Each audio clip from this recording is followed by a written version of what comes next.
સુરેન્દ્રનગર શહેરમાં માત્ર 2 ઇંચ વરસાદમાં સિવિલ હોસ્પિટલમાં પાણી ભરાઈ ગયા। હોસ્પિટલના કોલ્ડ સ્ટોરેજ પીએમ રૂમ અને ટીબી વિકલાંગ વિભાગ વરસાદી પાણીમાં ગરકાવ બન્યા। સિવિલ હોસ્પિટલના અધિકારીઓની સતત બેદરકારીના કારણે ડ્રેનેજ વ્યવસ્થા નબળી હોવાથી પાણી ભરાયું છે। આનાથી દર્દીઓ મૃતદેહોના પોસ્ટમોર્ટમ માટે આવતા સગા સ્નેહીઓ અને હોસ્પિટલ સ્ટાફને ભારે હાલાકીનો સામનો કરવો પડ્યો છે। નર્સિંગ કોલેજ પણ ઢીચણસમા પાણીમાં ડૂબી ગઈ છે, જેનાથી વિદ્યાર્થીઓ અને સ્ટાફ પરેશાન થયા છે।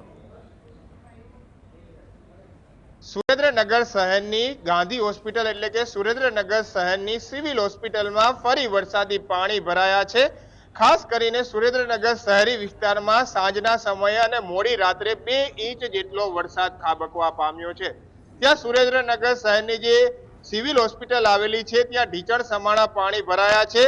પીએમ રૂમ હોય કે પછી કોલ્ડ સ્ટોરેજ રૂમ હોય કે ટીબી વિભાગ હોય, નર્સિંગ કોલેજ હોય, તમામ જે સ્થળો છે ત્યાં વરસાદી પાણી ભરાઈ ગયા છે। ચાલીને નીકળવામાં પણ આ જે વિસ્તારના લોકો છે તેમને મુશ્કેલીનો સામનો કરવો પડી રહ્યો છે। બીજી તરફ જ્યારે મૃતદેહો સુરેન્દ્રનગરની સિવિલ હોસ્પિટલમાં પીએમ માટે લાવવામાં આવે તો એમ્બ્યુલન્સો પણ આવી શકે તે પ્રકારની